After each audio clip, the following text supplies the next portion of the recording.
Um, Under the state's Climate and Equitable Jobs Act, otherwise known as CEJA, we are being awarded. We had to apply for, but we were told to apply because if we applied, we were guaranteed an award from the state as a result of the Edwards Station coal-fired power plant closing. The amount that we've been awarded is a little over $190,000 a year per state fiscal year starting July 1st, and provided that we reapply each year, that should be valid for a total of 5 state fiscal years. So that's a little over $950,000 during the life. As it notes in the agenda briefing, there are a number of ways that we could use these dollars. So it's not completely carte blanche. It does have to fit within one or more of those categories. When we receive the grant agreement from the state, we'll ideally next month, we'll bring that forward to you, because obviously we'll need to approve the grant agreement. We'll need to approve the budget associated with it. What we've outlined for you in the agenda briefing, the latter part of the agenda briefing, are how we are proposing and what we at this point put into the grant application. It can always be modified, but what we put into the grant application in terms of how we would spend those dollars. And I just wanted to take a little bit of time to walk through those with the committee. First, as noted on about halfway down on page 16 of the packet, in year one, we're recommending a little over $115,500 to fund either wholly or in part a detailed facility audit of the jail. The infrastructure committee and the board have had a significant number of conversations about our facilities, the jail being one of the most pressing.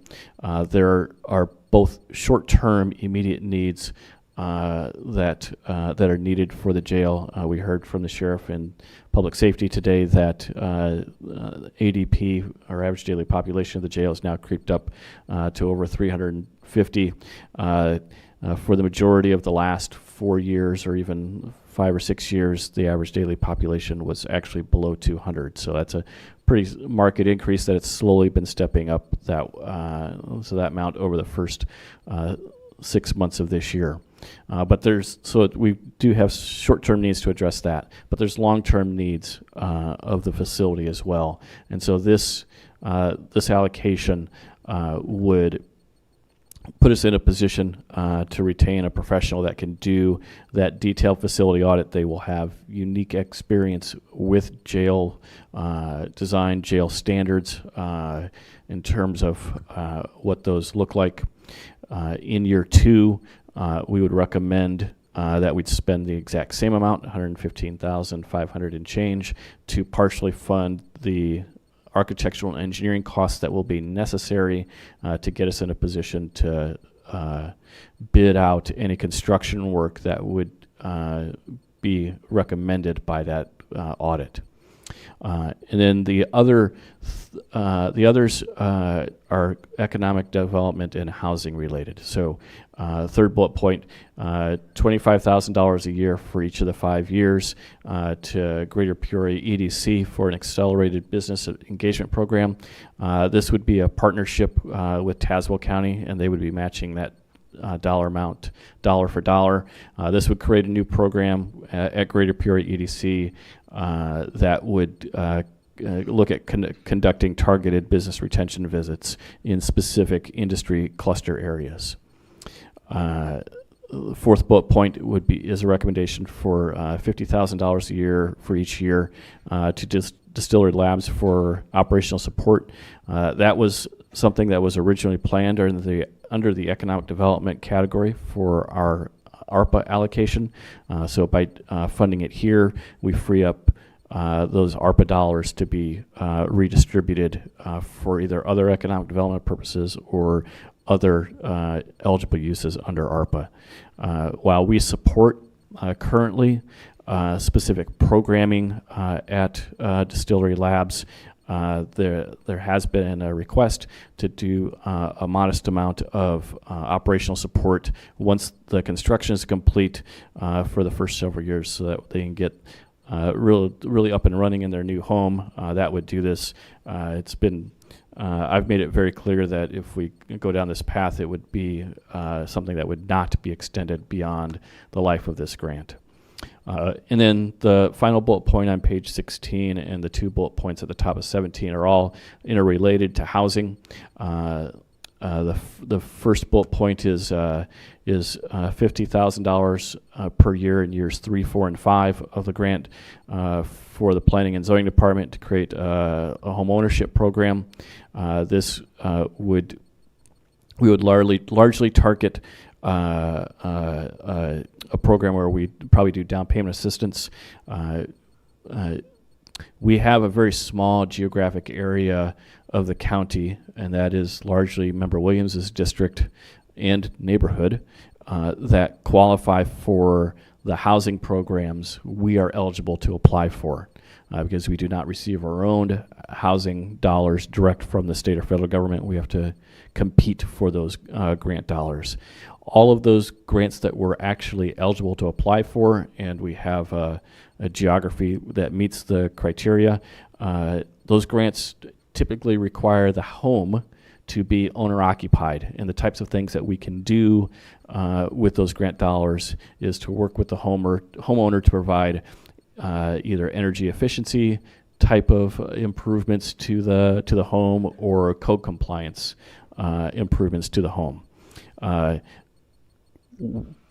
Because the area that we're talking about is roughly 38% owner occupied, and we've had that grant frequently enough over the last several cycles, going back over a decade, we're starting to run out of owner-occupied dwellings in the eligible area. And so we thought about that and said, what's a way we can increase home ownership? And one way to do that is to use some of these dollars to create a down payment assistance program. That program will be piggybacked with services that are already offered from either LISC or from Justine Peterson in the community as it relates to financial literacy. As the city manager, the public health administrator, and I continue to flush out what we'll bring forward on the health equity fund, that's largely going to probably land in housing programs as well. So this is something that would help supplement that in the unincorporated area of the county. The last 2 bullet points, which are on the top of page 17, would create one position, both the wages and the benefits for the period of the grant. So it's a grant-funded position. When the grant goes away, the position goes away, unless the board at that time wants to extend it with our own dollars. But we would use $65,000 annually in years 3, 4, and 5 to fund both the wages and the benefits for a program manager type position. And that's looking at other grant-funded program manager positions in other departments of the organization. For example, the health department.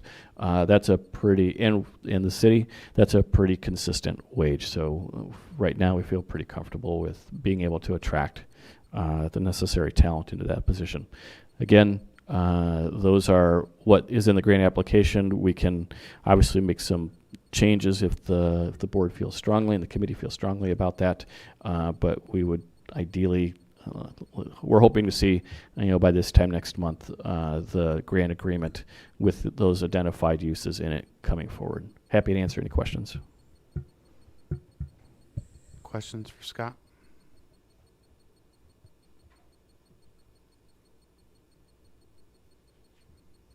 Seeing none, thank you, Scott.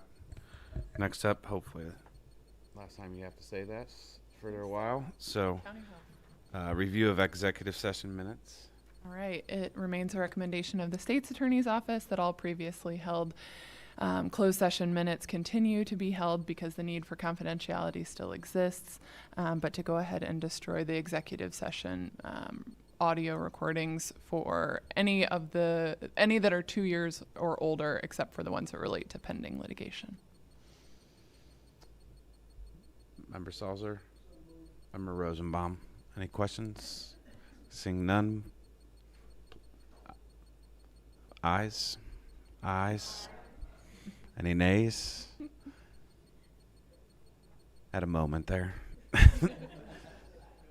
No nays.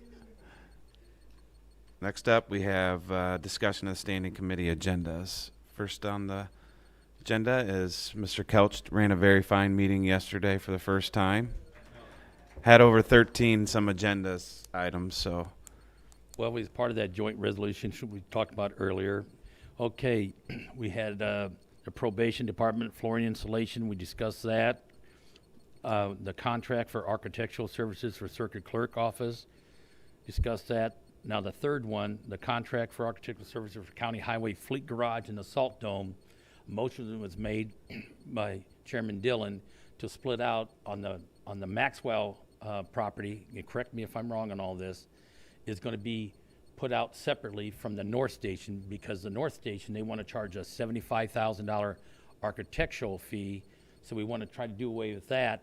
And then he made a motion, I think it was made by Sharon, or seconded by Sharon, that we're going to redo that, revisit that in 1 month and do that separately with a different firm. In this, Not with a different firm, Well- but there was a question of whether or not the salt dome can just be re-roofed with shingles, and then the metal building on the existing footprint. So we kind of thought we were having on that portion cart before the horse, when later in the agenda we're having a facilities person come on board that maybe he should review that prior to that. So we did just delay it for a month, but for a month, yes. The fourth item right here, the courthouse plaza steps reconstruction. I checked it out myself. I don't know how many of you have, when you go down there and see that they got like plywood holding up the tread plates and all that stuff. So that passed, was taken care of. The roof, the courthouse roof replacement project, the Ogalina Road local public agency amendment, the geotechnical exploration services agreement, the Maxwell preliminary engineering agreement. And then I'll talk about this Peoria County Highway Access Regulation Ordinance. What that was for, like, the county's only been charging like $690 to have a culvert put in place for a new homeowner or landowner. Now we're going to sit there because of the cost incurred. We're going to have a service fee that they got to send out. We'll send an engineer and all that. The estimated cost is going to be upwards to possibly $3,600. So the county, that's what it's costing the county now today to put it in, by the time you get everything done, and the equipment use and the labor and all that stuff. So they will have a permit that they will sign and all that for any new landowners and all that. So, and then at the end here, if you guys got a question, we'll go through that. Capital improvements project manager. We did get Bob Eunice will be our new project manager hired by the county and all that stuff, which he came with high marks from the chairman right here and all that. And then the reappointment of the county engineer was forwarded on too, which is a 3-step process, I think is what we agreed with. So all of them were agreed on. Is there any questions? Phew. Thank you. Thank you, Member Couch. Member Duncan.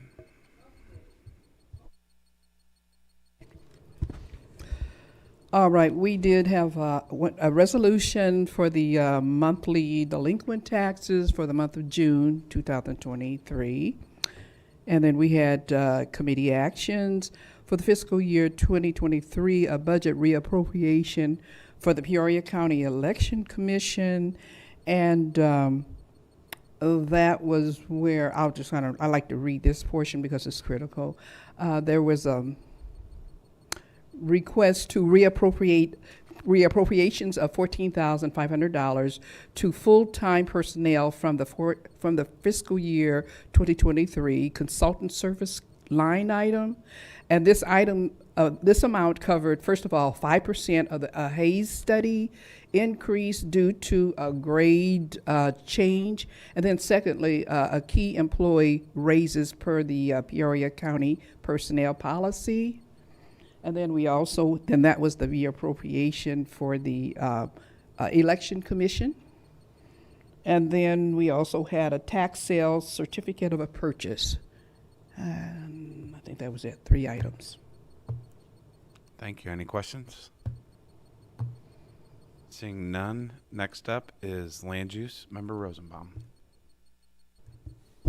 Thank you, Mr. Chairman. We had one zoning case, a land split about 4 acres off of it was under 40-acre tract. They were just taking the house and the barns so they could sell that off to settle on the state, and it passed unanimously.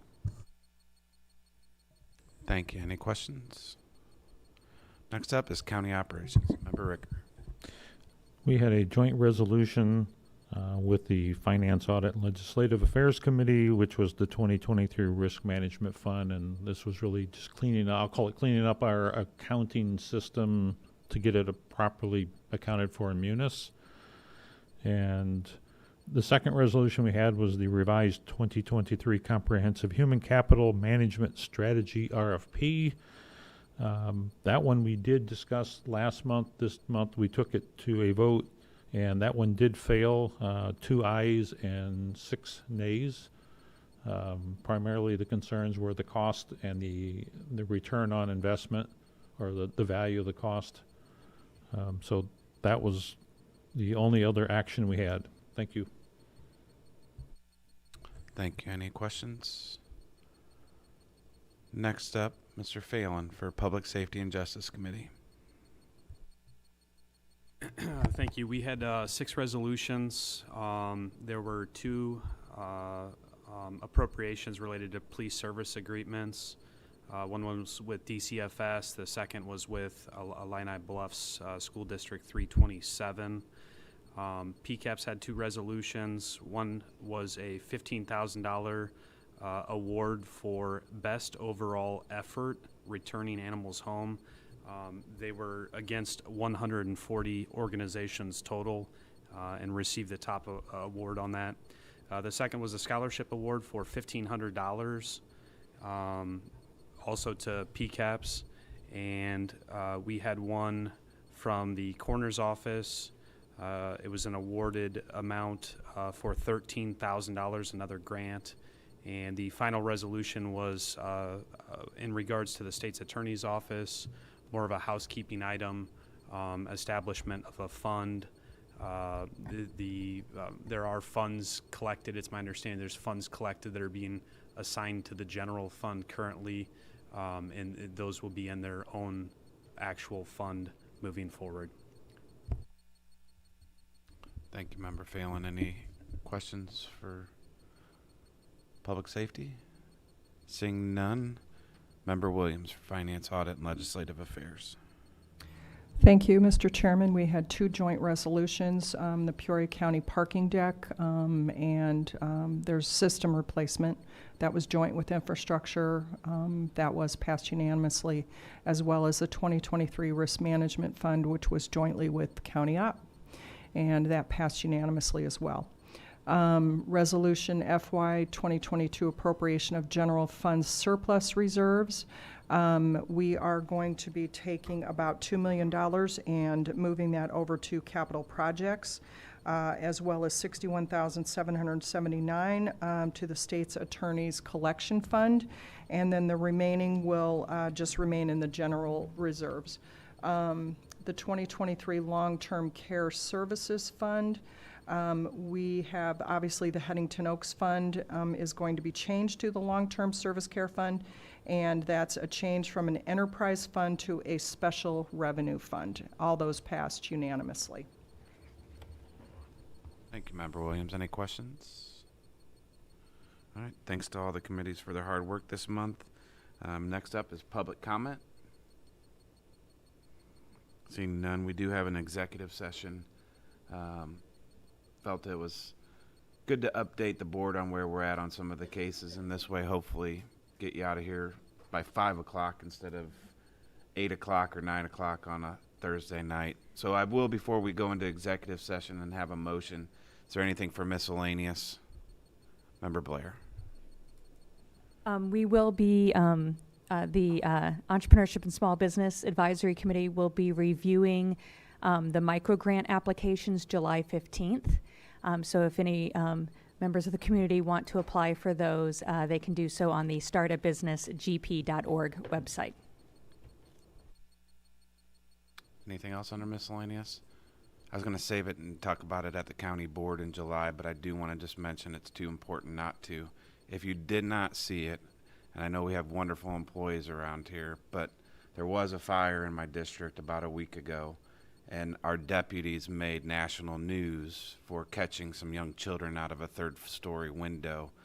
That did make the national news, and that was not only just our deputies, but helped coordinated with neighbors. So just kudos to Chris and his staff for what they did and what we all know they do every day, but they deserve a lot more recognition than just that, and there were people injured in that, but they did safely get 2 children out of that third story. So just wanted to mention that and thank those involved. Is there a motion to go into executive session? Member Phelan, Member Blair. All those in favor? Aye. All those opposed? Ayes have it. Make sure the doors are shut and turn off your microphones.